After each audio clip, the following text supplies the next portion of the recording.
खुदाई के दौरान जमीन के नीचे से निकला हजारों साल पुराना मंदिर, और वह भी हमारे भगवान शिव का।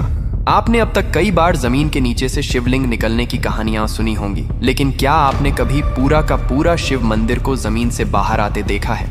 ये चमत्कार हुआ था साल 1997 में कर्नाटक के बेंगलुरु शहर में स्थित कदु मल्लेश्वर मंदिर के सामने की एक खाली जमीन पर यह घटना घटी थी। जब वहां मजदूर खुदाई कर रहे थे, तभी अचानक उन्हें एक काले पत्थर का टुकड़ा दिखाई दिया। जैसे जैसे खुदाई आगे बढ़ती गई, उन्हें समझ आया कि वह कोई साधारण पत्थर नहीं, बल्कि भगवान शिव के वाहन नंदी महाराज की एक प्राचीन मूर्ति है। लेकिन सबसे हैरान कर देने वाली बात यह थी कि नंदी महाराज की मूर्ति के मुख से पानी की जलधारा बह रही थी। फौरन इसकी सूचना भारतीय पुरातत्व सर्वेक्षण विभाग ASI को दी गई। ASI की टीम जब मौके पर पहुंची और जांच की, तो यह चौंकाने वाला खुलासा हुआ कि यह नंदी महाराज की मूर्ति लगभग 1000 साल पुरानी है।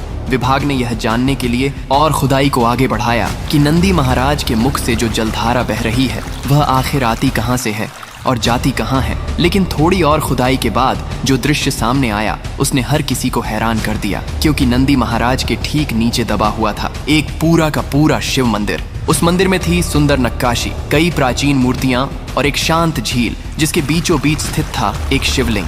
सबसे आश्चर्यजनक बात यह थी कि नंदी महाराज के मुख से गिरता जल बिल्कुल सटीक शिवलिंग के ऊपर गिर रहा था। ना कोई पाइपलाइन, ना कोई जल स्रोत, फिर भी वह जल गंगा जल की तरह बिल्कुल शुद्ध और निर्मल था। आज तक ASI यह नहीं समझ पाया कि वह जल आता कहां से है, लेकिन शायद यही वह बिंदु है जहां विज्ञान की सीमाएं समाप्त होती हैं और भगवान की लीला शुरू होती है। अगर आप भी महादेव के सच्चे भक्त हैं, तो दिल से बोलिए हर हर महादेव।